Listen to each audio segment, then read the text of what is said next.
I sat there frozen, my fork hovering above the plate I had so carefully prepared. The candles flickered higher, shadows stretching across walls that once felt safe. My son's crooked grin cut through the warmth as his words shattered the evening. "We'll probably have to throw you out soon." A joke, they called it. But after roasting the chicken, folding the napkins, polishing the silver, after building this home for 47 years, I was no longer their mother. I was an obstacle. All right, before we dive into this crazy story, do me a favor. Subscribe and tell us where you're watching from. The table glowed softly beneath the flicker of candlelight, a fragile warmth Evelyn had built with her own hands. She'd roasted the chicken herself. Nothing fancy, just salt, thyme, and lemon. The kind of meal her mother once called humble but honest. Mashed potatoes rested in a ceramic bowl, steam curling like whispers toward the ceiling. She had taken her time setting everything just right. Napkins folded into neat triangles. The good cutlery, polished until her reflection bent in the silver. A bottle of red wine breathing near the edge, waiting for them to gather. It wasn't about celebration. It was about ritual. A quiet, ordinary evening where the family could sit and be, even if just for an hour. Evelyn told herself that was still possible. The front door opened with a gust of cold air and laughter. Sophie's voice came first, high and bright, followed by Daniel's lower, steadier murmur. Tyler trailed behind, his boots thudding heavy on the hardwood. They swept into the dining room in a swirl of coats and chatter, carrying the outside world with them. "Smells amazing," Daniel said, offering Evelyn a quick, distracted smile before dropping into his chair. Sophie leaned over to kiss Evelyn's cheek, her perfume sharp and floral. "You've outdone yourself again. Really." She plucked a grape tomato off the salad before even sitting down, popping it into her mouth with a wink. Tyler didn't bother with pleasantries. He flung his coat over the back of his chair, dropped into the seat opposite Evelyn, and reached immediately for the bread. They filled their plates with practiced ease, conversation bubbling over the clink of serving spoons and the scrape of chairs. Evelyn watched them, her heart doing that odd flutter it always did when they were all in one place, part joy, part ache. For a moment, it felt almost like old times. Then Tyler looked up from his plate, a crooked grin slicing across his face. "You know," he said, voice pitched somewhere between teasing and warning, "we'll probably have to throw you out soon." The words hit like a dropped glass. Sophie laughed too quickly, too brightly. "Tyler, don't be awful." She reached for the wine, pouring herself a generous glass before topping off Daniel's. Daniel shifted uncomfortably, his fork hovering over his plate. "It's just a joke, Mom," he said, though he didn't quite meet her eyes. Evelyn froze mid-bite. The roasted chicken in her mouth turned to ash. Her gaze moved from Tyler's smirk to Sophie's forced chuckle to Daniel's downcast stare. "A joke," she repeated softly, setting her fork down with careful precision. No one answered. The room seemed to tilt around her. The hum of the refrigerator grew louder, the candles flickered higher, shadows stretching long and strange across the walls. She forced herself to swallow, to breathe, to keep her hands steady. "Of course," she said at last, her voice almost gentle. "Just a joke." The conversation stumbled back into motion, but something vital had shifted. Evelyn went through the motions, passing the potatoes, nodding at Sophie's story about work, murmuring agreement when Daniel mentioned the neighbor's new fence. But inside, her thoughts spiraled. The table she had set so carefully now felt like a stage. Every laugh sounded hollow, every glance heavy with unspoken things. When the plates were finally cleared and the wine bottle emptied, Sophie declared the evening a success. She kissed Evelyn's cheek again, smelling faintly of butter and Pinot Noir, and promised to call soon. Daniel gave a quick hug, stiff and distracted. Tyler didn't bother with a goodbye, just a lifted hand as he disappeared down the hall. And then, they were gone. The house settled into silence, broken only by the faint tick of the dining room clock. Evelyn stood alone amid the remnants of the meal. Crumpled napkins, smudged wine glasses, a smear of gravy on the tablecloth. Her hands trembled as she gathered plates, stacking them carefully, one atop the other. That was when the phone rang. Startled, Evelyn nearly dropped a glass. She wiped her hands on her apron and answered. "Evelyn, it's Marge." The neighbor's voice was warm, concerned. "I just saw the kids leaving. Everything all right over there?"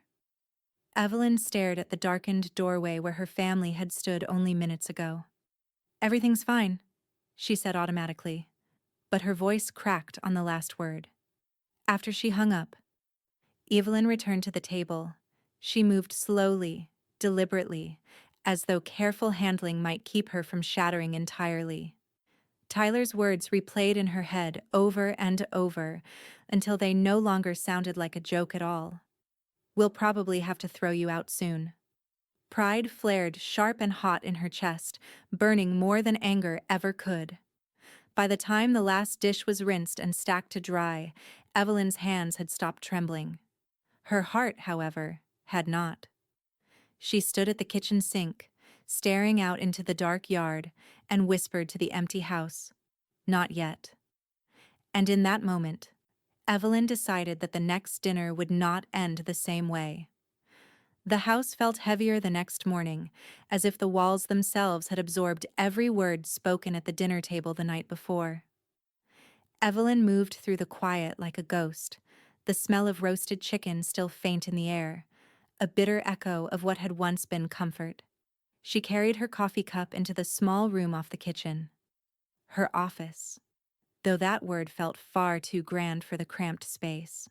A single window looked out on the brittle winter garden, and a battered oak desk sat beneath shelves, crowded with old bills, tax files, and photographs gathering dust. Evelyn set the mug down carefully, almost reverently, then went to the tall metal filing cabinet against the far wall. Its surface was scratched and dulled with age, a relic from when her husband Arthur had insisted they keep everything important in one place. Her hand hovered over the top drawer for a long moment before pulling it open. Inside, manila folders leaned like tired soldiers. Taxes 2015-2020, utility receipts, medical, house documents. She pulled the last one free, heart thudding. She carried the bundle to the desk and sat down, the chair creaking beneath her weight. Slowly, methodically, she flipped through the papers. Mortgage statements, insurance forms, a faded survey map of the property. And then, a thin, yellowed sheet slid loose from between the pages. Its paper was brittle at the edges, the kind that curled inward like autumn leaves. At the top, in faint typewriter print, were the words, "Quitclaim deed." Evelyn's breath caught. Her eyes scanned the page, each line a blow. Transfer of interest to Daniel Whitlock, joint ownership, survivorship rights. The date jumped out at her. 15 years ago, just after Arthur's funeral. For a moment, she couldn't move, couldn't even breathe. Daniel is on the deed. The room seemed to tilt, just as it had last night when Tyler's words sliced through her. But this was sharper, more final. Not a joke, not an empty threat. This was paper, ink, proof. Her hand trembled as she traced Arthur's signature, then her own, at the bottom of the page. Memories rushed back, unbidden. That night after the funeral, the house full of casseroles and murmured condolences. Daniel standing in the kitchen, tall and pale, the weight of new responsibility settling on his shoulders. She had been raw, exhausted, terrified of losing everything. "You'll need help, Mom," Daniel had said gently, his hand covering hers. "This way. If anything ever happens, we're protected. The house stays safe." He'd seemed so steady, so certain. She had trusted him. Signed where the lawyer pointed, barely glancing at the language through her veil of grief. Now, 15 years later, those signatures mocked her from the page. Evelyn sat back, pressing a fist against her mouth to keep from making a sound. The candles, the roast chicken, the laughter from last night. All of it seemed absurd now, like a play she'd been cast in without knowing the ending. Her pride had burned hot last night when Tyler joked about throwing her out. Now that ember cooled into something heavier, dread. Because maybe Tyler hadn't been joking at all. She shoved the rest of the documents aside and reached for the phone. The number was still scrawled in faded ink on an old address book. Frank Dwyer, attorney. He'd handled Arthur's estate back then, a kindly man with thinning hair and a soft voice.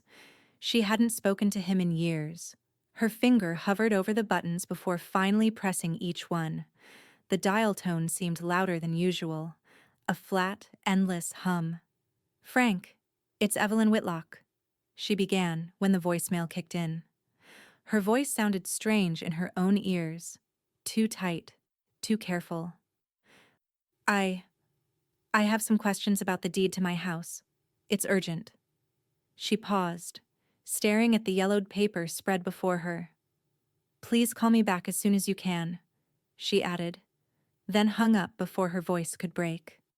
For a moment she just sat there, hands clenched in her lap. The silence of the house pressed down like a weight. Outside, a neighbor's dog barked once, sharp and distant, then stopped. Evelyn forced herself to move.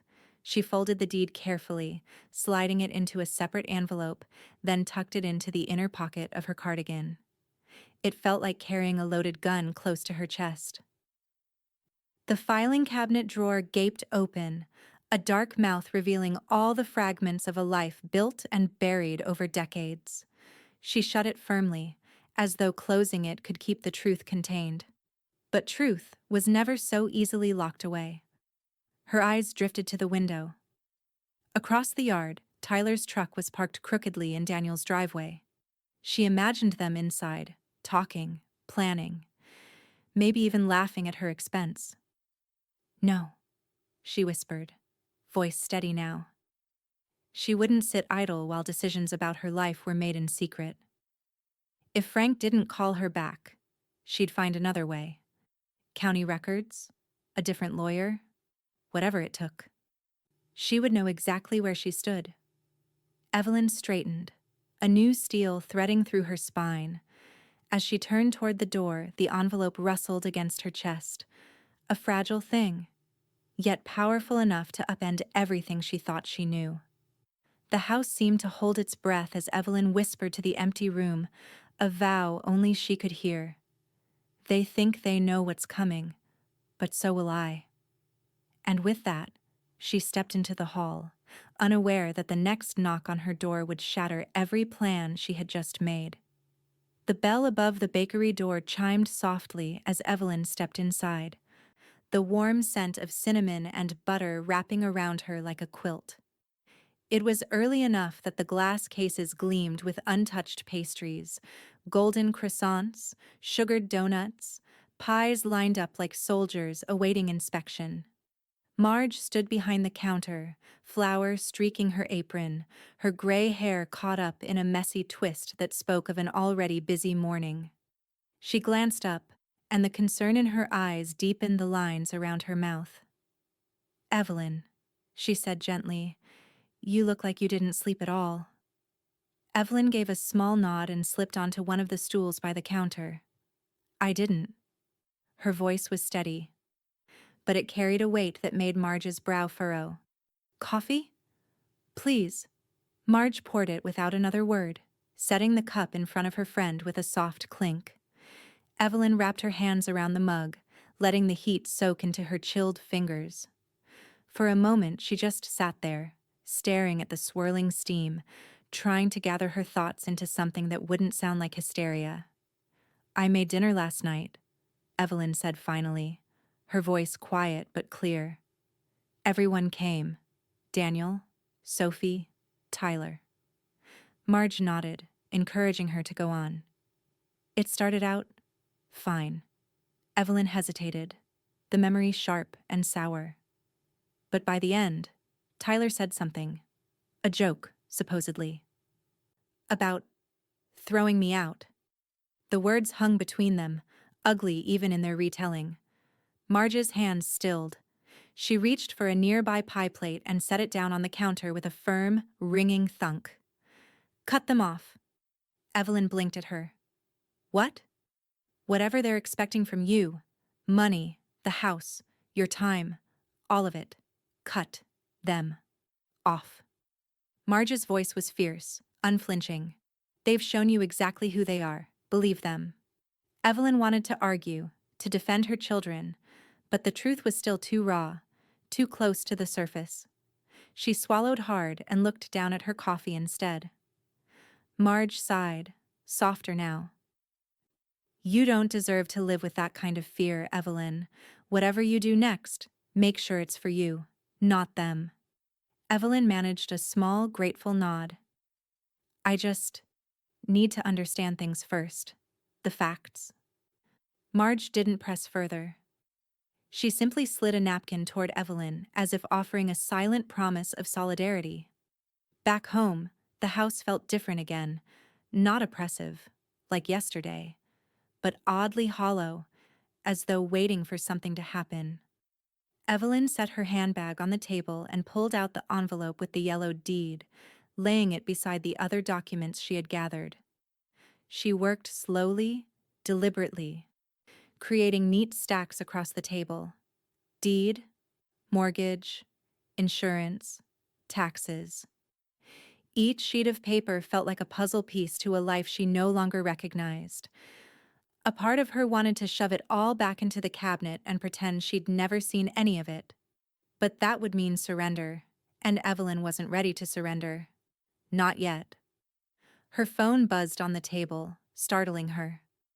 A text message. From Tyler. Hey, Mom. Thinking we could fix up the place soon? Maybe knock down that wall?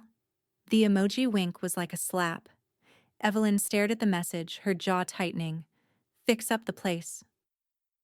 She could almost hear the undertone, the assumption that this house was already his to manage, to reshape, to claim. She set the phone face down without replying. Instead, she reached for a notepad and began jotting questions for Frank. Date of deed transfer. Rights of survivorship options for sole ownership. Her handwriting was precise, each letter etched with quiet determination. The phone rang again, this time a call. Daniel's name lit up the screen. Evelyn hesitated, then answered. Mom, Daniel began, his voice rushed, uneasy. About last night. Tyler was just kidding. You know how he is. Sophie and I, we didn't mean for it to sound the way it did. Evelyn listened, silent, while he stumbled through half-formed apologies and explanations. When he paused, she said only, I understand. It wasn't forgiveness. It wasn't agreement. It was simply a statement, delivered in a tone so calm it left Daniel momentarily speechless. Good, he said finally, sounding relieved. We'll come by later this week, okay? Evelyn didn't answer that. Instead, she ended the call with a polite, Goodbye, Daniel, and set the phone down carefully, as though it might explode if handled too roughly. By the time the sun began to dip behind the trees, Evelyn had filled several pages with notes and questions. She clipped them together and placed them atop the deed, a silent testament to her growing resolve. The quiet in the house deepened, thick and expectant. Outside, Tyler's truck rumbled down the road, then faded into the distance. Evelyn stood at the window watching the last light fade and whispered to herself, They think they know me. They don't.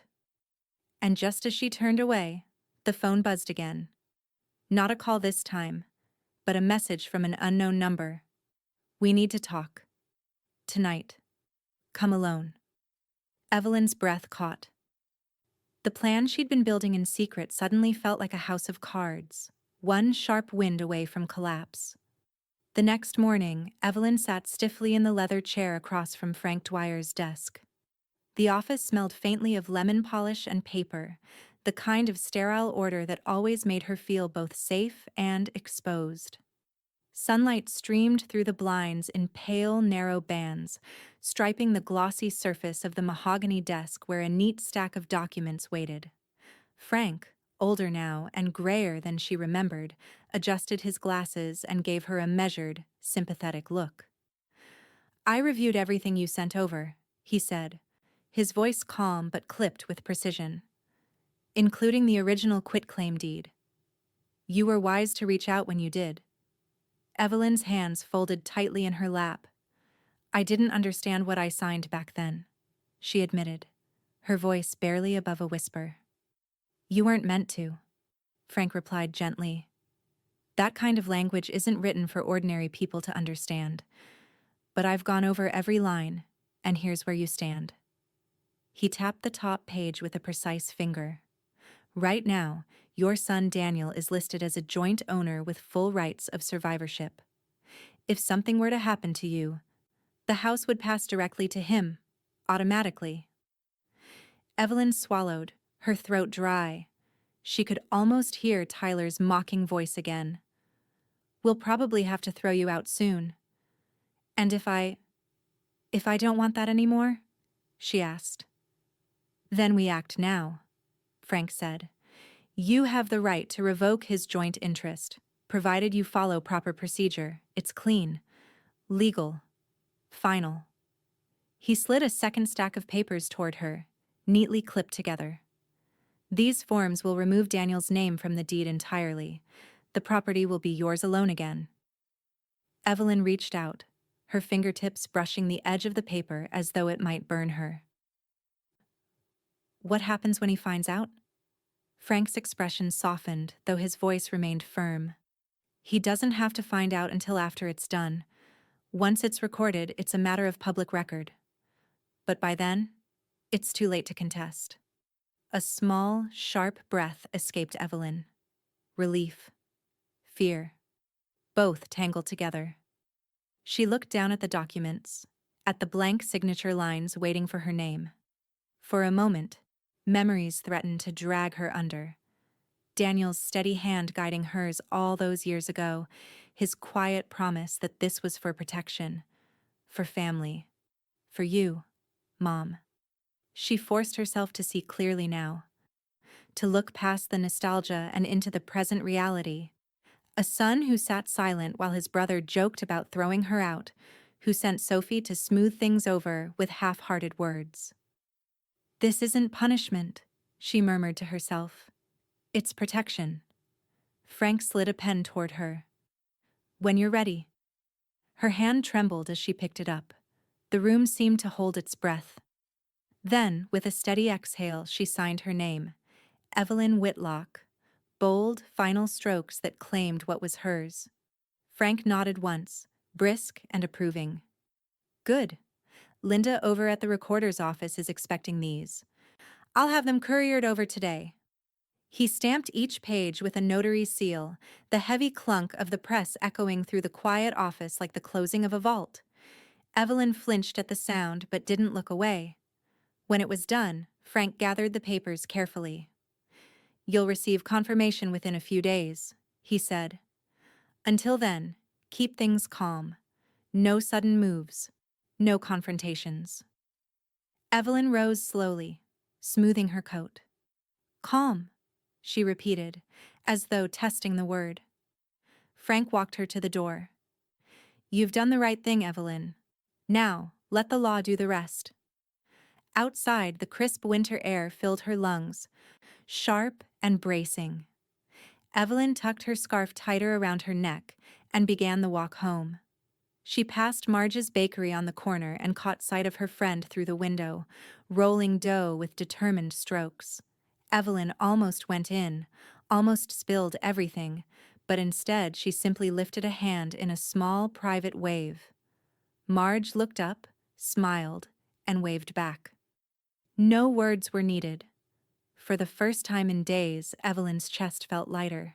The house ahead was still the same, its peeling paint, its drafty windows, but now it was indisputably hers. She walked faster, eager to be inside, to feel the solid weight of her decision beneath her feet. Her phone buzzed as she reached the front gate. She pulled it out, half expecting Frank with some last-minute detail. But it wasn't Frank. It was a social media notification. Tyler had posted a photo. Evelyn's stomach dropped as she stared at the image. Tyler grinning beside Daniel in her kitchen, arms draped casually over each other's shoulders. Behind them, her dining room table was visible, pushed awkwardly into a corner. The caption read, "Future remodel coming soon." Keenan chapter Tiern family plans, the smugness of it, the certainty. As though her signature hadn't just rewritten the ending they thought they knew. Evelyn's grip tightened around the phone. A car door slammed somewhere down the street, jolting her back into motion. She slipped the phone into her pocket and walked toward the house, her steps slow and deliberate. Inside, she closed the door behind her and leaned against it, heart pounding. They had no idea what she'd done. Yet. And when they found out, Evelyn vowed, they would never see it coming. The kitchen smelled faintly of coffee and wood polish, though the air itself felt brittle with tension. Evelyn stood at the counter, her back to the doorway, stirring cream into a second pot of coffee she didn't need.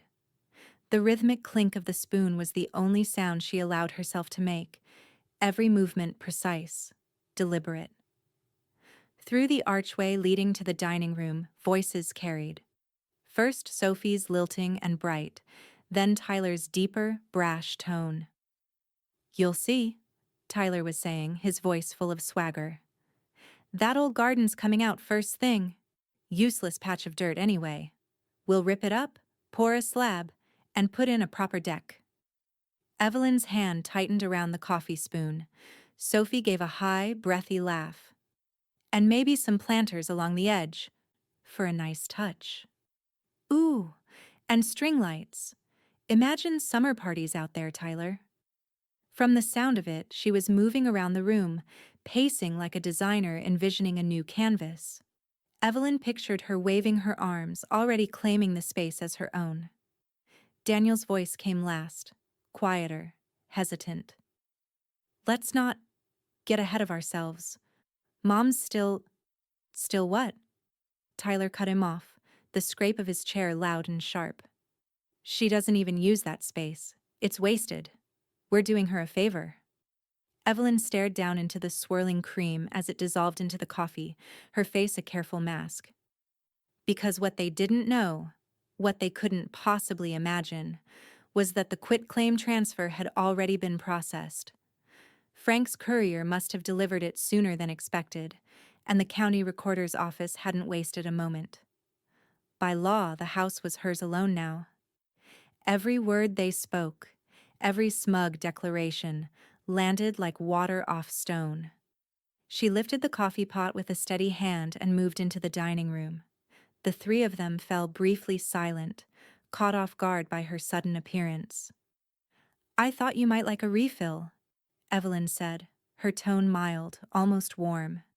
She poured Daniel a cup first, then Sophie. Last of all, Tyler. "Thanks, Mom," Sophie said, her smile overly sweet. She gestured toward the window. "We were just talking about how much potential your backyard has. It could really be something special with a few upgrades." Evelyn's eyes followed Sophie's hand, taking in the frozen winter garden. The cracked birdbath Arthur had set years ago, the dormant rose bushes that would bloom come spring. Her garden. "It certainly could," Evelyn said evenly. Tyler leaned back in his chair, smirking. "We'll handle it. No need to worry about the details." Her pulse jumped, but she didn't let it show. She smiled faintly, a small, inscrutable curve of her lips. "I'm sure you have plenty of ideas." "Damn right," Tyler said. He downed the last of his coffee, then slapped the table. "I'm heading to the hardware store. Need to check on some supplies before we start tearing things up." Daniel winced. "Tyler." "What?" Tyler grabbed his coat. No point dragging our feet. Summer'll be here before we know it. Sophie stood, smoothing her blouse, her eyes already distant, imagining the parties, the lights, the new deck beneath her sandals. Evelyn gathered the empty cups and carried them back to the kitchen, her expression serene.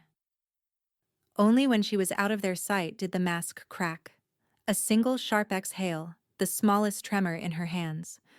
She set the cups down carefully, one by one, and reached for the phone mounted on the wall.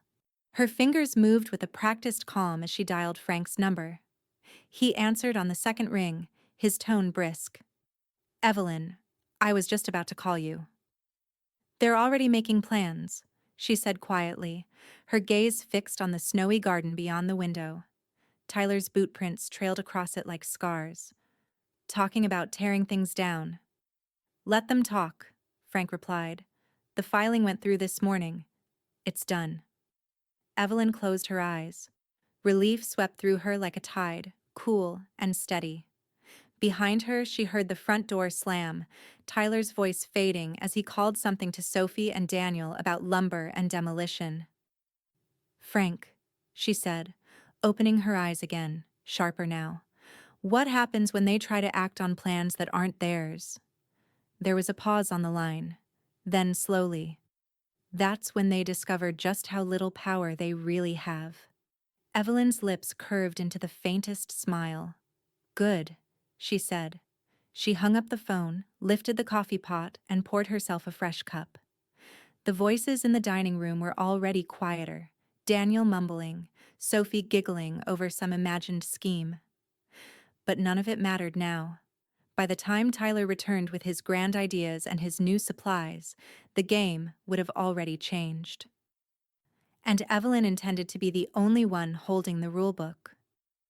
The next morning broke gray and cold, frost feathering across the windows like delicate etchings.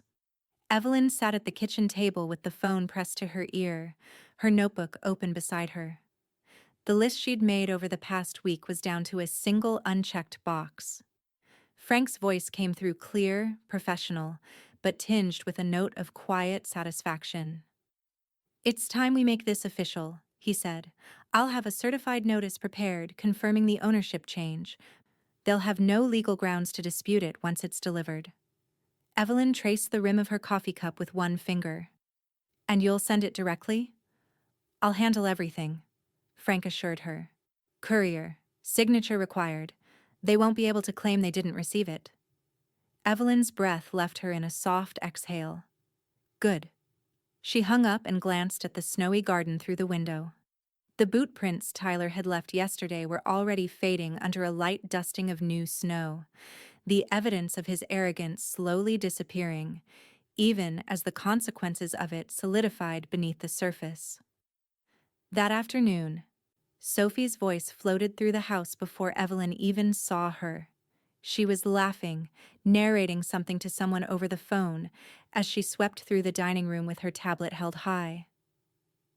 "And then we'll move that ugly old cabinet into the garage," Sophie said brightly, pausing to snap a picture of Evelyn's grandmother's hutch. "Oh, and maybe repaint these walls. White will make it feel so much more open." Her laughter was like glass chimes, pretty but brittle. Evelyn stayed in the kitchen, her hands deep in soapy water as she washed the breakfast dishes, letting Sophie's chatter wash over her without response. Sophie didn't even notice the silence. She breezed toward the back door, snapping more pictures of the garden as she went. "Tyler's going to love this," she cooed, already halfway into a future that wasn't hers to claim. Evelyn's lips curved, not in amusement but in something harder, sharper. Let her dream, she thought, drying her hands on a towel. Soon enough, reality would come knocking. Reality arrived later that day in a plain white envelope with a red certified mail sticker across the front. The postman left it on the porch, ringing the bell once before, trudging back through the snow. Tyler came in from the driveway minutes later, a bag of hardware supplies slung over one shoulder. He spotted the envelope, scooped it up without even glancing at the sender's address, and tossed it onto the hall table beside Evelyn's keys. Probably more bills, he muttered to himself, already moving toward the kitchen. I'll get to it later. The envelope lay there, untouched, its weight unnoticed, a silent thunderclap waiting to be heard. The following morning, Evelyn made a quiet trip to the county recorder's office. The lobby smelled faintly of paper and ink, with a hint of old wood polish beneath. Linda, a woman with kind eyes and a halo of silver curls, greeted her at the counter. "Evelyn Whitlock," she said warmly, as though welcoming an old friend. "I saw the filing come through. Congratulations." Evelyn offered a small, genuine smile. "Thank you, Linda. I just wanted to drop off a copy for my records." Linda accepted the document with reverence, sliding it carefully into a protective sleeve. "It's good to see someone take charge of their future. You'd be surprised how many people wait until it's too late." Evelyn thought of Daniel's hesitations, Tyler's smirk, Sophie's measuring glances. "No," she said softly. "I didn't want to wait." As she turned to leave, Linda added, "If they have questions, they can come see me directly. The law's clear now." That knowledge settled in Evelyn's chest like a warm coal, steady and reassuring. Back at home, Evelyn went about her day as if nothing had changed. She watered the plants on the windowsill, their leaves trembling in the winter light. She mended a small tear in the living room curtain, her needle moving with patient, practiced precision. The rhythm of these simple tasks grounded her, even as she knew a storm brewed just beyond her walls. When the doorbell rang near dusk, she wiped her hands and opened the door to find Marge standing there with a fresh loaf of bread wrapped in a checkered cloth. "Thought you might need this," Marge said, her voice warm but her eyes sharp. She glanced past Evelyn's shoulder into the house, her gaze sweeping like a sentinel scanning for trouble. "Thank you," Evelyn said, accepting the loaf with a grateful nod. "Things seem busy around here," Marge added carefully. Evelyn simply smiled. "Nothing I can't handle." Marge studied her for a moment longer, then gave a small approving nod before heading back down the walk. As evening fell, Evelyn moved through the house with quiet purpose. Tyler's laughter drifted faintly from next door, Sophie's voice rising high and excited as she showed him her latest photos. On the hall table, the certified envelope still sat unopened, its corners sharp against the smooth wood, glowing faintly under the lamplight like a secret ready to burst. Evelyn paused beside it, resting her fingertips lightly on the surface. "Soon," she whispered to herself, a promise and a warning in one. Outside, the wind picked up, rattling the windows. Inside, Evelyn's calm held, the kind of calm that comes just before the storm. By morning, Evelyn's phone was buzzing non-stop on the kitchen counter, notifications stacked like falling dominoes, each one flashing briefly before disappearing into a blur of color and sound. When she finally glanced down, she saw why. Sophie's Instagram feed was filled with glossy, overexposed shots of Evelyn's home, her home, captured from artful angles. One photo featured the cracked bird bath in the garden beneath a caption that read, "Before shot, can't wait to transform this space. Renovation goals, Kosh, family home." Another showed the dining room table Evelyn had set so carefully for years, pushed awkwardly against a wall with a single chair perched on top. "Decluttering, so much potential once we open this space up." "Fresh start, saw family plans." Sophie's followers flooded the comments, heart emojis, praise, suggestions for paint colors. And then, beneath it all, a different tone. "Wait, is this Evelyn's place? Oh wow, she's finally letting you take over? Tagging Aunt Marla, she needs to see this." Relatives Evelyn hadn't heard from in years began tagging her directly, their questions pointed but wrapped in cheerful punctuation. "So exciting! Is it true, Evelyn? Can't wait to see the remodel." Evelyn typed only 2 words in response to them all. "We'll see." No emojis, no explanations, just enough to make them wonder. Later that day, Marge slid her phone across the bakery counter, cackling. "Have you seen this circus?" she asked. Evelyn stood quietly, hands folded around her coffee cup, watching as Marge scrolled through Sophie's feed. "She's practically planning the housewarming party," Marge said with a snort. "And Tyler? Oh, this is Rich. He's got a TikTok now." Marge tapped the screen, and a video sprang to life. Tyler grinned into the camera, gesturing wildly as he narrated a shaky walkthrough of Evelyn's back garden. In the corner of the screen, Sophie waved like a game show model beside the old rose bushes. "Day 1 of the big remodel, folks. Stick around for updates." The comments rolled in fast and shallow, laughing faces, fire emojis, people egging him on. Evelyn sipped her coffee slowly, expression unreadable. Marge, on the other hand, threw her head back and laughed so loudly a customer turned to stare. "Oh, Evelyn," she said, wiping her eyes. "If only they knew." "They will," Evelyn said softly. Her voice was calm, almost gentle. But the words were not a promise. They were a verdict. Back at home, Evelyn's laptop chimed with an incoming email. It was from Frank. Attached was a scanned copy of the finalized filing, stamped and signed, the county's seal gleaming gold in the corner. The subject line was simple: confirmation. Evelyn downloaded the file and printed it on her old inkjet printer, watching as the paper slid out warm and smelling faintly of toner. She placed it carefully into a blue folder labeled House, sliding it between insurance policies and tax returns. It was a small private ceremony. No witnesses, no applause. Just Evelyn and the truth, safely tucked away where no one else could twist it. As afternoon light slanted through the curtains, Evelyn moved to the kitchen and began zesting lemons.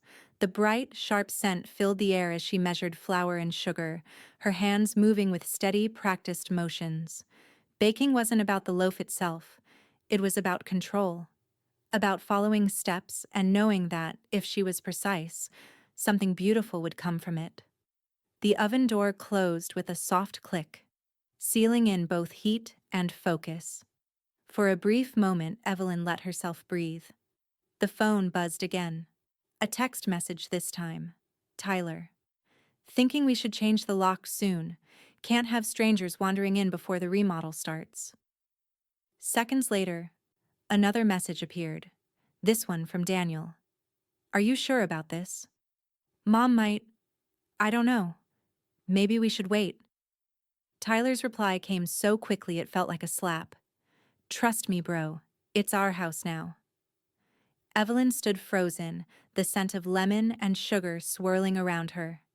She didn't touch the phone, didn't respond, didn't breathe until the screen went dark again. The timer on the oven dinged softly, startling her back into motion. She slipped on an oven mitt, opened the door, and slid out the golden loaf. As she set it on the counter to cool, she looked toward the hall table where the certified envelope still lay unopened, its red sticker glaring like a warning light. Her lips curved in the smallest of smiles. "Not for long," she whispered. Outside, the wind carried laughter from next door. Carefree, oblivious. Inside, Evelyn began slicing the loaf, each cut clean and decisive, like lines drawn through a plan they didn't even know was already erased. The front door swung open with a jolt so hard it rattled the brass coat hooks on the wall. Evelyn looked up from her knitting, her needles pausing midair as a blast of cold air and loud voices swept into the room. Tyler barreled in first, his boots leaving wet streaks of slush across the rug. Behind him came 2 of his friends, rowdy and red-cheeked from the cold, their laughter booming through the narrow hallway. Sophie trailed last, clutching her phone like a prize, her expression flushed with excitement. "Here we go!" Tyler shouted, lifting a cheap bottle of champagne like a trophy. His other hand clutched a crumpled stack of papers. "The place is ours." One of his friends whooped and stomped his feet in approval, while the other yelled, "To new beginnings!" Evelyn set her knitting neatly on the arm of her chair and rose with measured calm. Her heartbeat drummed steadily, but her voice, when she spoke, was soft and even. "What?" she asked, stepping into the glow of the hallway light. "Exactly are we celebrating?" Tyler grinned wide, his breath visible in the cold air still swirling around him. "Come on, Mom! Big news! We've got the contractor estimate right here." He waved the papers like a victory flag. "Demo starts next week. Kitchen walls coming down, deck going up. The works." He thrust the champagne toward one of his friends. "Pop it." Evelyn didn't flinch. "In my kitchen?" she said mildly, her gaze narrowing ever so slightly. Tyler laughed, oblivious. "Our kitchen, Mom. Don't worry. We'll keep a few of the cabinets you like." The words landed like stones in a still pond. Sophie, bouncing slightly on her toes, added in a breathless rush, "You'll see. It's going to be incredible. A real family home, modern and bright. This is a new chapter for all of us." Evelyn folded her hands in front of her, her fingers interlaced so tightly the knuckles whitened. "Is that so?" Sophie nodded eagerly. "Yes, we've been planning this for weeks." "And you're certain," Evelyn asked, her tone deceptively light, "that this house belongs to you?" Tyler snorted. "We don't need to be certain. It's obvious." He gestured at Sophie, who was already filming a quick clip for her Instagram story. "We're making improvements, investing in the future." One of Tyler's friends chimed in with a drunken cheer, "To the future!" His voice echoed off the plaster walls. Evelyn's lips curved in a faint, polite smile. "Then perhaps," she said, "you should take a closer look at the present." She turned, her steps unhurried but deliberate, and crossed the living room to the fireplace mantel. Above it hung a simple wooden frame, its contents displayed like art. A single sheet of paper bearing the official seal of the county recorder's office. The deed, the final, stamped version Frank had sent her. Only one name was printed neatly on the line of ownership: Evelyn Whitlock. Tyler's laughter faltered. He blinked, the champagne bottle wobbling in his hand. "What is that?" "The truth," Evelyn said evenly. Sophie scoffed, moving forward with an exaggerated roll of her eyes. "Oh, please, that's just paperwork. Tyler, she's being dramatic." But Evelyn didn't look at Sophie. She kept her gaze fixed on Tyler, steady and unblinking. "You came into my home," she said quietly, each word cutting through the air like a blade, "celebrating what you thought was yours. But you never bothered to read the notice sitting on that hall table."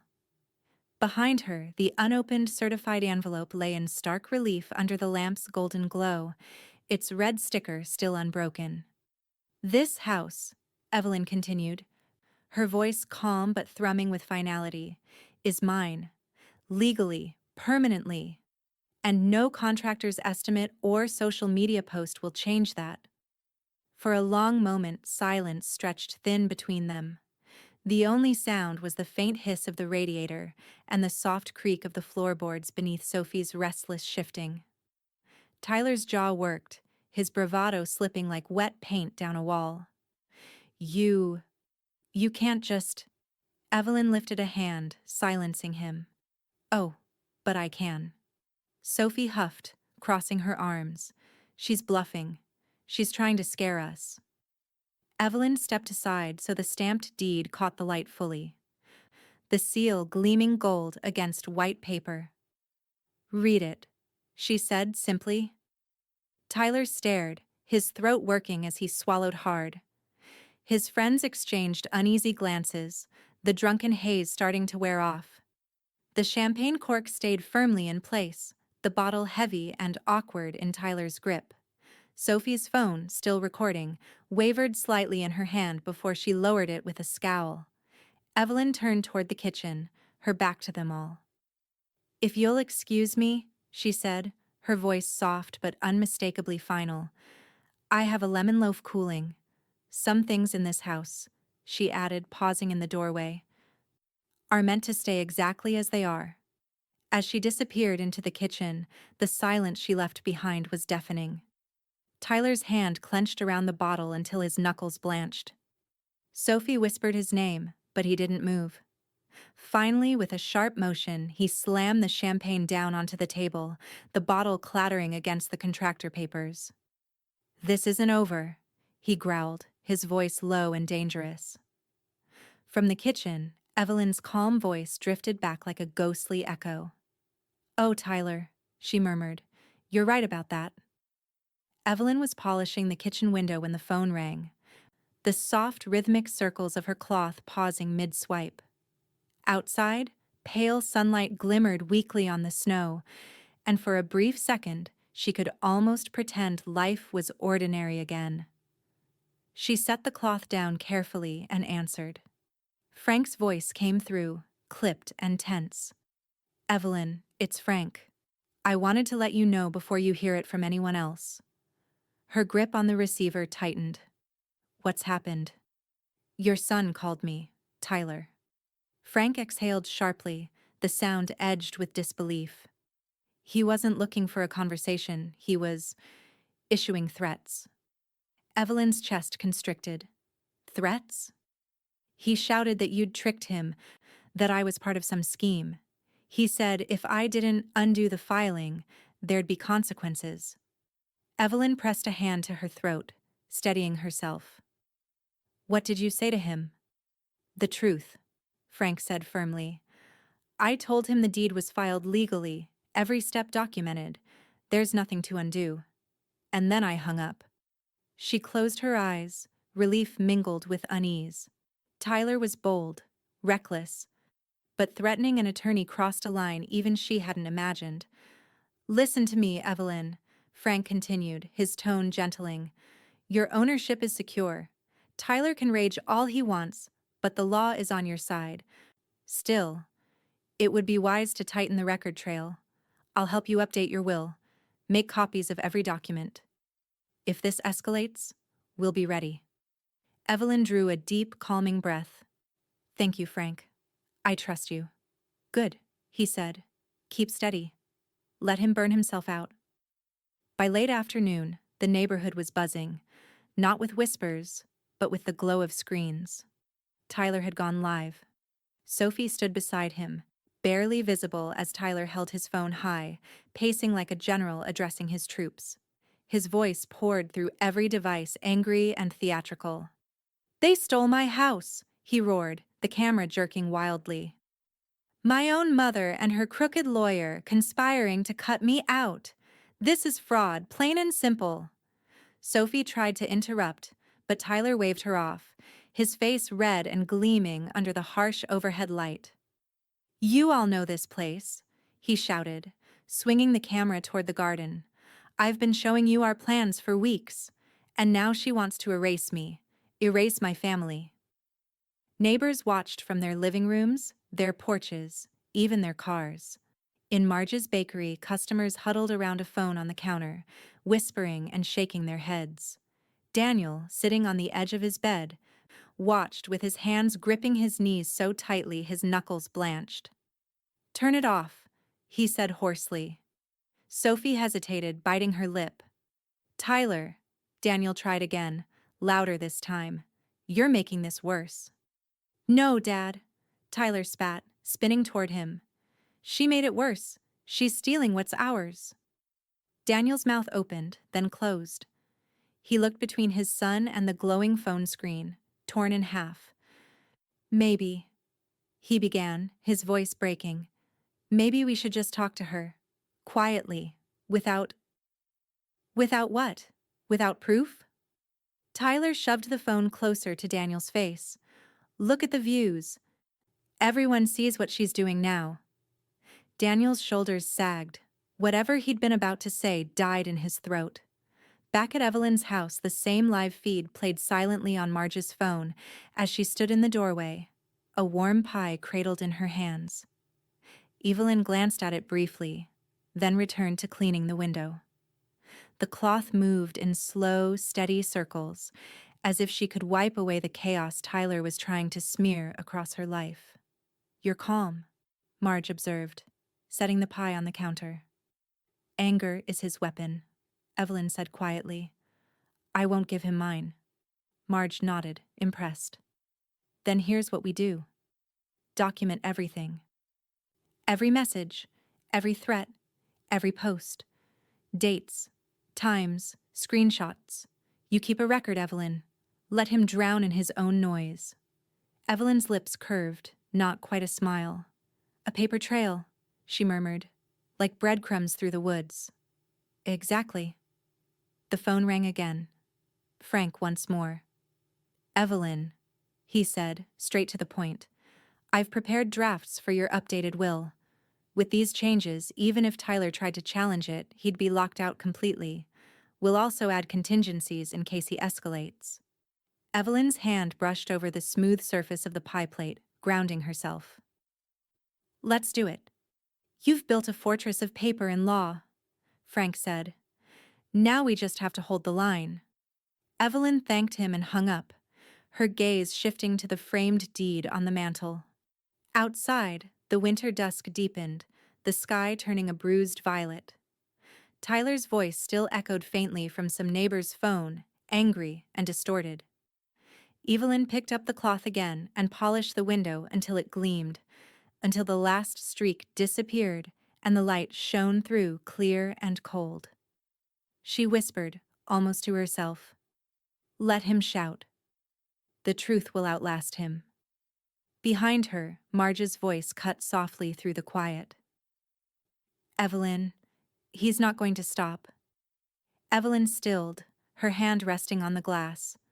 "I know," she said, her tone like steel wrapped in velvet. "And neither will I." The morning air was brittle and cold, sunlight breaking weakly through a thin layer of frost on the kitchen window. Evelyn sat at the table, her hands folded neatly before her, the pie Marge had brought still sitting untouched in the center. Tyler's rant had echoed through the neighborhood all night, but here, in this moment, there was a rare stillness. She had spent years thinking about legacy, not just what she would leave behind, but who she would leave it to. Once, the answer had been simple: Daniel, her only son. Tyler and Sophie were meant to inherit through him. That was what families did. But families, Evelyn thought now, were not built on blood alone. They were built on respect. And Daniel had stood silent while his son tried to erase her. When Frank arrived mid-morning, a slim leather folder tucked under his arm, Evelyn felt a strange calm settle over her. "This will formalize everything," he said, his tone brisk but kind. "It leaves no room for interpretation." Evelyn opened the folder and read through the clean, sharp language. Each line was a safeguard. The house protected, her savings allocated to local charities, and a small scholarship fund for the community center's art program. Names and causes that would outlast anger and entitlement. Daniel's name was nowhere to be found. Frank looked at her closely. "Are you certain about this?" Evelyn's gaze was steady. "I am." He nodded. "Then we'll proceed." In another house across town, Sophie's sobs rattled through the phone as she clutched it to her ear. "Daniel, she's serious this time," she cried. "I saw the paperwork on her desk. Tyler says she's cutting us out completely." On the other end of the line, Daniel pinched the bridge of his nose, exhaustion lining his voice. "Sophie, please. We don't know that for sure." "We do know," Sophie snapped, her voice breaking into jagged shards. "She's humiliating us. Everyone's talking about it. Tyler's doing everything he can to fix this, and you just—" A sharp ding interrupted her. Sophie glanced down to see a new notification, Tyler's latest post. In it, Tyler stared solemnly into the camera, his tone suddenly subdued. "My friends," he said, eyes glistening, "this is more than just a house. It's a legacy my grandmother built for us. For all of you who've supported our dream. But now it's being taken away. The comments filled instantly with sympathy and outrage. Stay strong, Tyler. Can't believe she'd do this to you. Justice for family. Sophie sniffled, clutching the phone tighter. See? Everyone knows she's wrong. Daniel closed his eyes. He wasn't sure who he was angrier at, his son for weaponizing strangers, or his mother for forcing the family into the public square.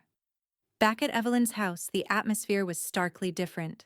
The living room had been arranged like a small courtroom, the coffee table cleared, documents spread in neat stacks, a pen poised precisely atop the final page. Frank moved with professional efficiency, explaining each clause. This section ensures that the house cannot be sold or transferred without your explicit consent, even after your passing, he said.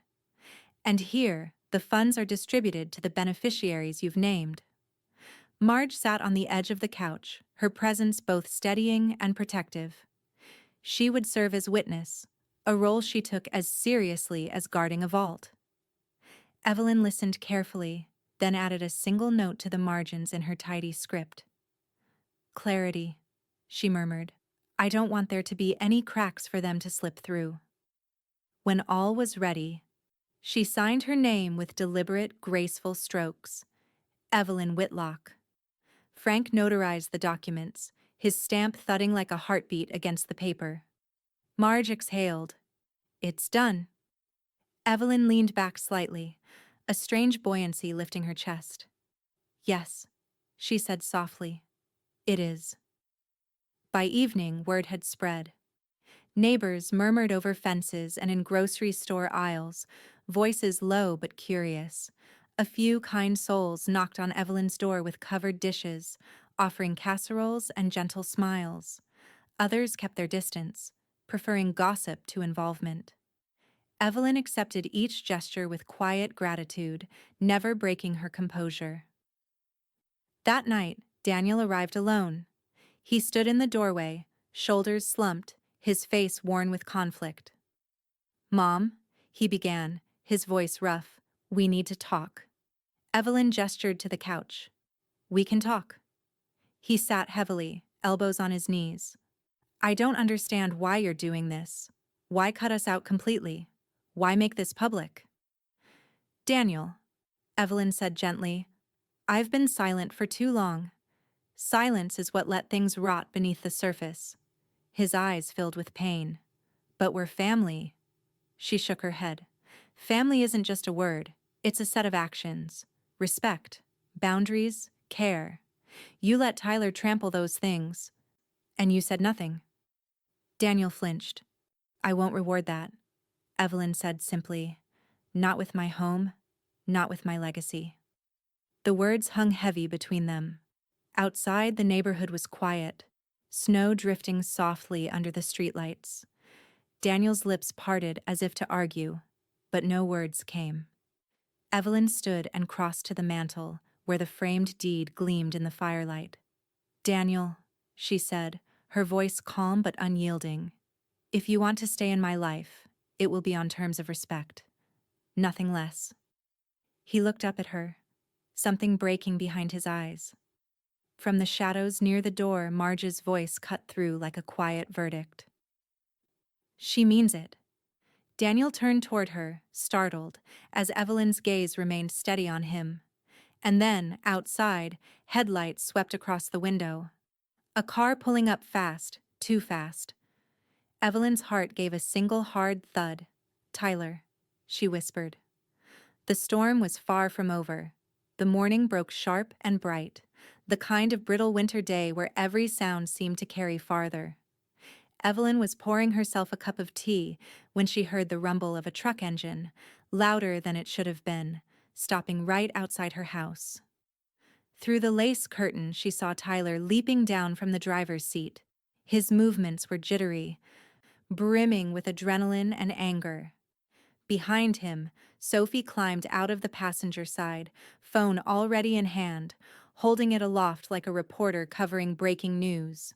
The bed of the truck was piled high with boxes, a rolled-up rug, and mismatched furniture strapped down with bungee cords. Sophie's voice carried across the cold morning air. "Today's the day," she declared into her phone's camera. "The big takeover begins, everyone. Watch us claim what's ours." Evelyn's jaw tightened. Slowly, she set the teapot back on its trivet and walked to the front door. Her heart was steady, each beat deliberate, like a drum preparing her for battle. When she opened the door, she didn't step outside. She simply stood in the threshold, calm, still, a figure as unmovable as the house itself. "Morning, Mom," Tyler said with a smirk that didn't reach his eyes. He hefted a box against his chest and started up the walk. "You'll want to move out of the way. We've got a lot to unload." Sophie panned the camera dramatically toward Evelyn, her breath visible in the cold. "There she is," she said, her tone faux sweet for the audience. "The woman who's been trying to keep us out of our home." A murmur rose from across the street. Neighbors were beginning to gather, drawn by the noise and the spectacle. Marge stood at the edge of her walkway, arms folded tight against the chill, her expression dark and stormy. "Tyler," Evelyn said evenly, her voice carrying farther than she expected. "You are not bringing those boxes inside." He stopped 2 steps from the porch, shifting the weight of the box on his hip. "You don't get to decide that." Daniel's car screeched to a halt at the curb, and he stumbled out, coat half-buttoned, breath puffing in panicked clouds. "Tyler, stop this!" he called, rushing up the walk. "We said we'd talk before—" "There's nothing to talk about," Tyler barked, his face flushed with rage. "She's been stringing us along while she rewrites everything behind our backs." He jabbed a finger toward Evelyn. "Give me the keys, Mom. Now." Evelyn's gaze didn't waver. "You know you don't have the right." The words were quiet, almost soft, but they sliced through the chaos like a blade. For a beat, no one moved. Even Sophie lowered her phone slightly, the weight of Evelyn's certainty landing like a heavy stone in the snow between them. Then Tyler surged forward, snarling. "The hell I don't!" A neighbor's sharp cry rang out. "Somebody call the police!" The crowd buzzed like a hive struck with a stick. Marge, without taking her eyes off the porch, whipped out her own phone and dialed. "Yes, we need officers here immediately," she said, her voice clipped and cold. "Potential domestic disturbance. Property dispute." Within minutes, the wail of sirens split the air. 2 patrol cars pulled up, lights flashing against the snow. Officers stepped out, their presence a sudden anchor of authority in the swirling storm of voices. "Everyone take a step back," one officer ordered, his tone firm but calm. Evelyn handed over a neatly folded packet of papers without a word. Frank had insisted she keep copies ready, just in case. The officer scanned the documents quickly, his brow furrowing, then smoothing with relief. "This deed is current," he announced clearly. "Sole ownership, Evelyn Whitlock. There's no legal basis for anyone else to move in." The words landed like a gavel strike. Gasps rippled through the crowd. Tyler's face went white, then red. "You're siding with her? She's lying." He turned wildly toward Sophie, who was streaming the entire scene live. "Keep filming. People need to see this." Sophie's voice shook, part anger, part desperation. "They're letting her steal everything. This is elder abuse in reverse. She's confused. Manipulated by that lawyer." The officer held up a hand. "That's enough. If you continue to disrupt, we'll have to escort you off the property." Daniel stepped forward, his voice breaking. "Please, Tyler. Let's just go home." Tyler's hands clenched into fists. For a terrifying moment, Evelyn thought he might strike someone, maybe even her. But then he dropped the box onto the steps with a thud and shoved past Daniel toward the truck. "This isn't over," he spat, his breath ragged. "You'll regret this, Mom, I swear it." Sophie scrambled after him. throwing one last venomous glance over her shoulder as she hissed into her phone about corruption and cover-ups. The officers stayed until the truck peeled away, leaving muddy tire tracks and scattered bits of packing tape in the street. When they finally drove off, the crowd dispersed slowly, murmuring in clusters. Evelyn remained in the doorway, perfectly still, until only Marge and Daniel remained. Daniel's shoulders sagged as he met her gaze. "I tried," he said, his voice hoarse. "God help me, I tried." Evelyn didn't answer, because in the distance, just barely audible beneath the hum of retreating engines, she heard the faint, unmistakable buzz of a phone notification. Tyler was already posting again. The next attack had begun. The locksmith's van idled quietly at the curb, its exhaust curling into the cold morning air like a ghost. Evelyn sat at the dining table with a single form before her, the pen poised between her fingers. Marge sat across from her, hands wrapped around a steaming mug of coffee, watchful but silent. "Once you sign this," the locksmith said gently, setting a small stack of shiny brass keys on the table, "it's official. Old locks are out.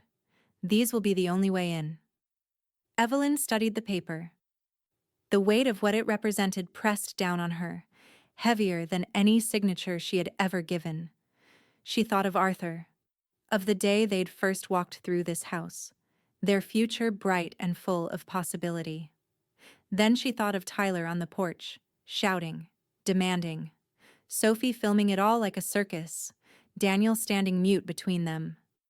Her grip on the pen steadied. With a sharp inhale, Evelyn signed her name, Evelyn Whitlock. The locksmith nodded. "I'll get to work." He gathered his tools and disappeared toward the front door, the sound of his belt jangling like distant wind chimes. Marge leaned forward, her voice low. "How do you feel?" Evelyn considered the question. "Like I've just closed a chapter and opened another." Her lips curved into a humorless smile, whether they like it or not. Marge reached across the table and squeezed her hand. "They don't get to vote on your safety." An hour later, the sharp metallic clicks of the new locks echoed through the house. When the locksmith returned, he laid the old mechanisms in a small pile on the porch. "All set," he said. "Front, back, and garage. No one gets in without these." He slid the new keys across the table. Evelyn picked them up slowly, their edges biting cold into her palm. She tucked one into her cardigan pocket, another into a small dish by the door. The rest she placed carefully into an envelope labeled "For Marge," sealing it with deliberate care. She did not hesitate. The moment Tyler realized what she'd done, his fury rattled the windows.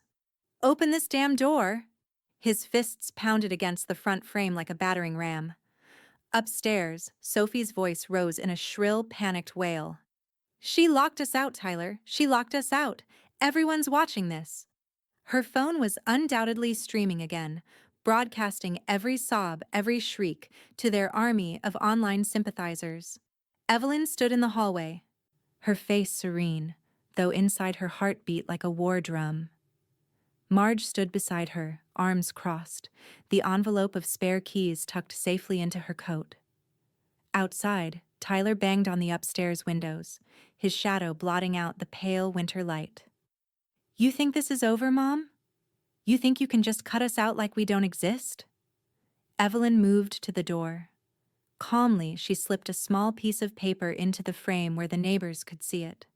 The words were written in clean, unshaking script. "Private property. Trespassers will be reported." She taped it to the glass pane and closed the curtain without a word. The pounding stopped for half a beat. Then Sophie's voice cracked like a whip. "This is elder abuse. You're confused, Evelyn. You're not thinking clearly." Inside, Marge snorted. "She's thinking clearer than you ever have." Evelyn's silence was louder than any rebuttal. Daniel arrived late, his face gray with exhaustion and shame. He didn't storm up the walk like Tyler or howl like Sophie. He simply stood there, staring at the closed door while his wife's screams echoed around him. When Evelyn finally opened it a crack, his eyes filled with something brittle and broken. "Mom," he whispered. "What have we become?" "You," Evelyn corrected softly, "need to decide who you are. I've already made my choice." Daniel's shoulders sagged. Behind him, Tyler cursed and Sophie shrieked into her phone. The family fractured openly on the front lawn, neighbors peeking through blinds, the scene playing out like a slow-motion tragedy. Later, when the chaos ebbed, Frank arrived with more papers. "These are the updated power of attorney forms," he explained, placing them on the cleared dining table. "They ensure no one can claim decision-making over your affairs. Combined with the new will, everything is airtight." Evelyn signed each page without hesitation. The stamp of Frank's notary seal landed like thunder, final and absolute. When it was done, Evelyn exhaled a long, shaky breath. Guilt and liberation swirled within her, a strange, unsteady balance. She was severing ties, yes, but also untying knots that had strangled her for years. She glanced toward the mantel, where the framed deed glowed in the fading light. "They'll come back," Marge said quietly, her voice half warning, half promise. Evelyn closed her eyes. "I know." Outside, the sky darkened and a new sound cut through the evening air. The low, rising growl of an engine pulling to a stop. Evelyn's eyes snapped open. "They're here," she whispered, and this time there was no fear in her voice. Only resolve. The engine Evelyn had heard the night before didn't linger. Whoever had pulled up must have realized the locks had changed and driven off into the darkness, leaving only the scent of exhaust in the frosty air. But by morning, the neighborhood buzzed with a different kind of noise. Not shouting, not live streaming, but murmurs, tight and urgent. Evelyn first sensed it when she walked to the corner bakery. Conversations hushed as she passed, only to rise again behind her like a shifting tide. Even Marge, usually blunt as a hammer, hesitated before speaking. "You've heard, haven't you?" Marge finally asked, sliding a scone across the counter. Evelyn lifted an eyebrow. "Heard what?" Marge lowered her voice. "Tyler bounced a rent check. Big one. Word is, the landlord's furious. And that's just the start. People are saying he's up to his ears in debt." Evelyn didn't react outwardly. She broke off a corner of the scone, her hands steady. "Rumors travel faster than truth." Marge gave her a long, knowing look. "Maybe, but this one's growing legs." By midday, the whispers had turned into a storm. A neighbor Evelyn barely knew stopped her at the mailbox, eyes wide with the thrill of bad news. "They're saying Tyler's creditors are circling," she said breathlessly. "Collections calls? Frozen accounts? Even talk of repossessing that truck he loves so much." Evelyn thanked her politely and walked away, though inside, her stomach tightened. Tyler's bluster had always been loud, but she had never truly known what sat beneath it. Now the cracks were widening for all to see. That evening, Sophie appeared on Daniel's porch, makeup streaked from crying, clutching her phone like a lifeline. Evelyn watched from her own window, unseen, as Sophie's body trembled with sobs. "He's gone," Sophie's voice carried faintly across the cold night air. "He won't answer my calls, my texts, nothing. He just disappeared." Daniel wrapped an arm around her awkwardly, his own face drawn and pale. "Sophie, you need to stay calm." "Calm!" she shrieked. "We have nowhere to go. The rent's past due. The utilities are in Tyler's name, and now everything's falling apart." Her words dissolved into another wave of tears. Daniel held her tighter, but his eyes darted toward Evelyn's house full of desperation and shame. Evelyn turned away from the window, heart heavy. The confirmation came the next morning. A call from the courthouse clerk, a young woman Evelyn had known since she was a child. Mrs. Whitlock, the clerk said gently, I thought you should hear this from me before it spreads further. Tyler filed a bankruptcy petition this morning. Chapter 13. It's public record now. The words struck with a finality Evelyn hadn't expected. Bankruptcy. Not just rumors or bounced checks. Ruin, laid bare in black and white. Thank you, Evelyn said softly, her voice measured. I appreciate you telling me. She hung up and sat very still, staring at the teacup cooling beside her. Across the street, neighbors had begun to gather in small clusters, murmuring in low voices. Some wore expressions of vindication, the smug satisfaction of those proven right. Others looked genuinely sympathetic, pity etched in the furrows of their brows. Marge crossed over to Evelyn's porch, arms folded tightly against the cold. You heard, didn't you? She asked. Evelyn nodded once. I heard. For a moment they stood in silence, watching the neighborhood watch them back. Later that afternoon, Evelyn opened her blue folder of documents and quietly wrote a check. It wasn't to Tyler or Daniel or Sophie. It was made out to a small local housing charity, one she trusted, one that helped families find stable ground without tearing anyone else down. She slid the check into an envelope and set it aside for mailing, a private act of defiance and grace. Across the room, the framed deed gleamed on the mantel like a sentinel. Frank arrived just before dusk, his coat dusted with snow. You saw the filing? He asked, setting down his briefcase. Evelyn nodded. Everyone has. Frank's expression was unreadable as he opened his case and withdrew a few new papers. I've reviewed everything. Tyler's bankruptcy changes nothing here. The revised will, the deed, all of it holds. There is no legal path for him to claim this house or your assets now. Relief washed over Evelyn, subtle but deep. Her shoulders eased, though her voice remained quiet. Then this chapter truly ends with me. Frank gave a small, approving smile. Exactly. As evening fell, the wind carried new whispers. The bankruptcy had shifted the neighborhood's balance. Those who had once sided with Tyler now crossed the street to avoid him. Those who had doubted Evelyn gave her small nods of respect. From her front window, Evelyn watched as Sophie stormed down the sidewalk, her phone pressed to her ear, her voice ragged and desperate. Tyler was still nowhere to be found. Daniel trailed behind her, looking like a man aged decades in a single week. Inside, Evelyn lit a single candle. Its glow cast long, warm shadows against the walls, softening the edges of the room. She felt guilt for their suffering, a deep ache in her chest, but also liberation. For the first time in years, her home was quiet, safe, truly hers. And then, from the distance, came the faint, angry roar of a familiar engine, growing louder, closer. Evelyn's hand tightened on the windowsill. He's back, she whispered, the flame flickering wildly beside her. The storm wasn't finished yet. The knock came early.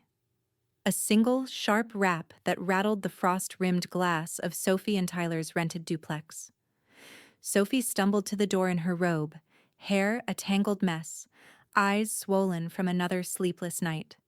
When she opened it, a uniformed man stood there, a clipboard in one hand and a pale yellow envelope in the other. Are you Sophie Carver? He asked. Yes, she said, her voice thin. He handed her the envelope. Notice to vacate, 30 days. Her breath caught. What? No, there must be a mistake. We paid... Ma'am, the man interrupted gently.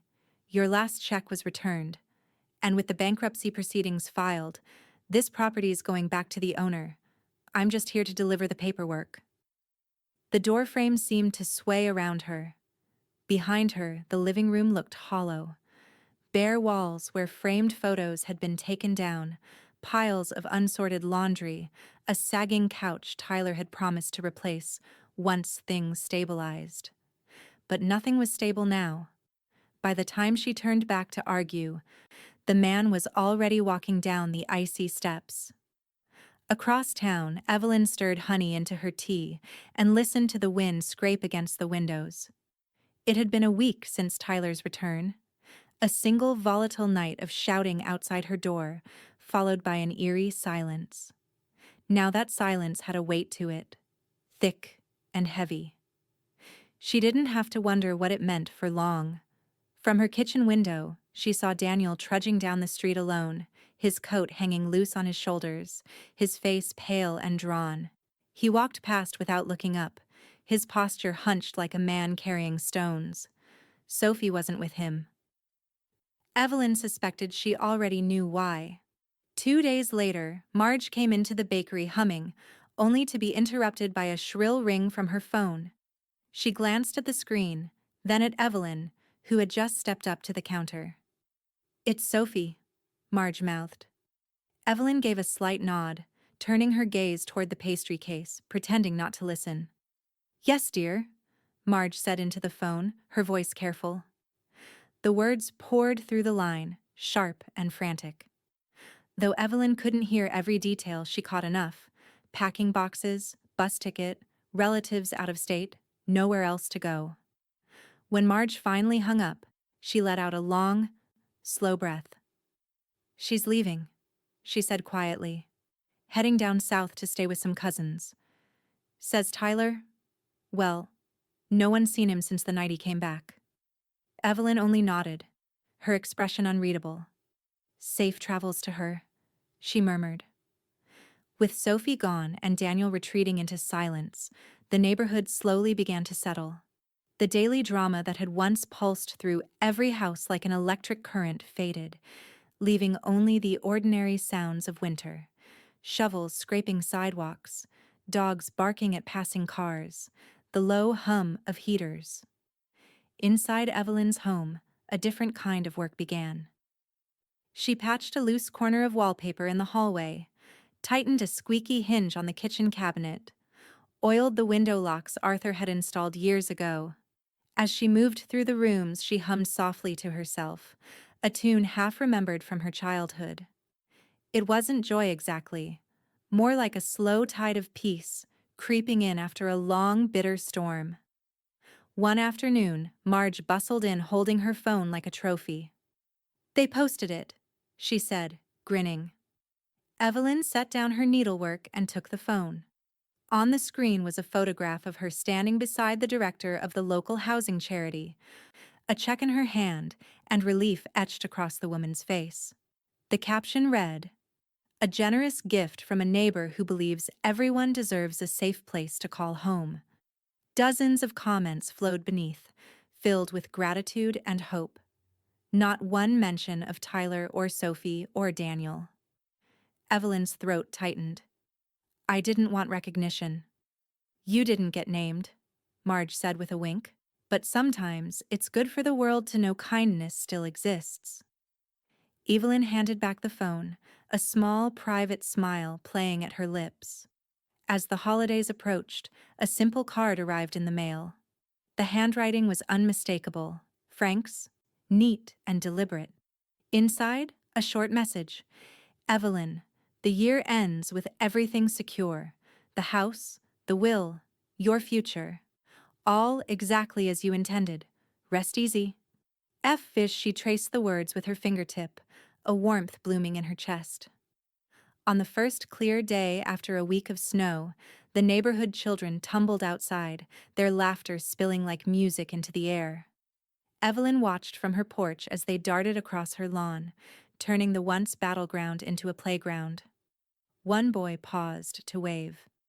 "Can we play tag here, Mrs. Whitlock?" Evelyn smiled, truly smiled. "You can." The house seemed to exhale around her, its walls no longer braced against siege. Marge appeared beside her, tucking her arm through Evelyn's.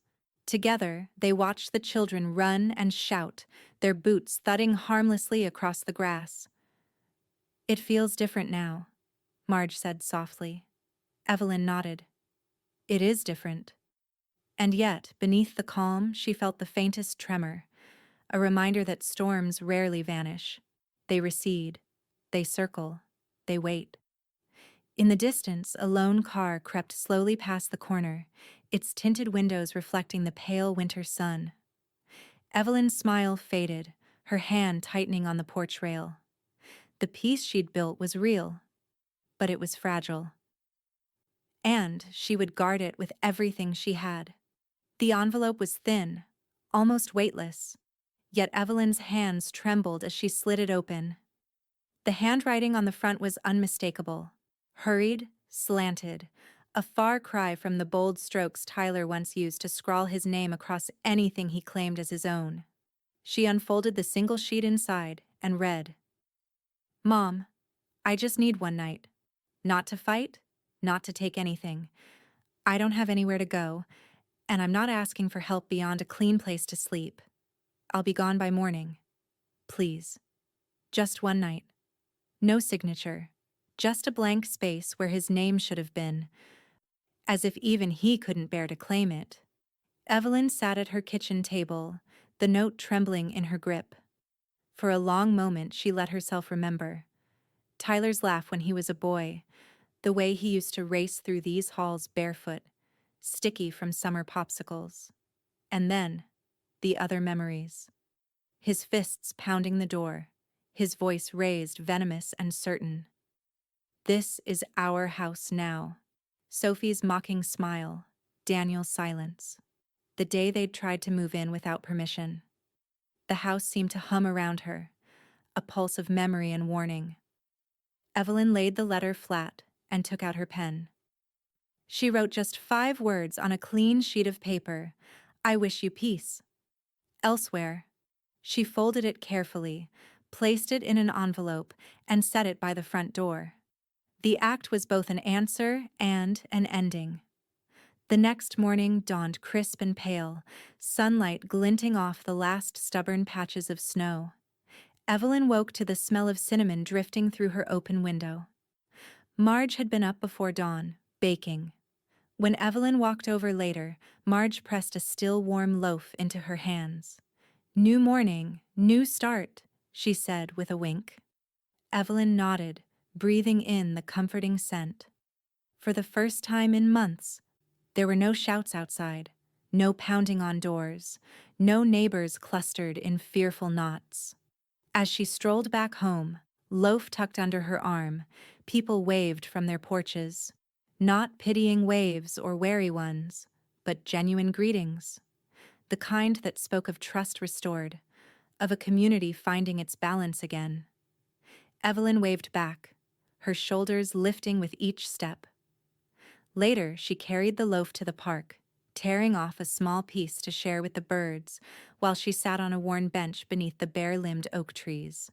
The air was cold, but it didn't bite the way it used to. It felt clean, like a deep breath after a storm. Across the green, 2 children tumbled through the snow, their laughter ringing clear. Evelyn closed her eyes and let the sound wash over her. This was what home should feel like. Not a fortress under siege, but a place where life could be lived freely. By mid-afternoon, her mailbox held 2 small surprises. The first was a holiday card from Frank. It was plain, understated, with a single line inside: "Evelyn, secure, strong, free."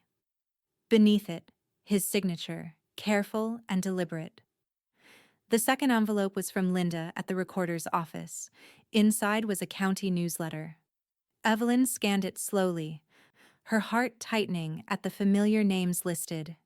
Community grants, updated property records, new initiatives for housing stability. Buried near the bottom was a small note about anonymous contributions making a difference.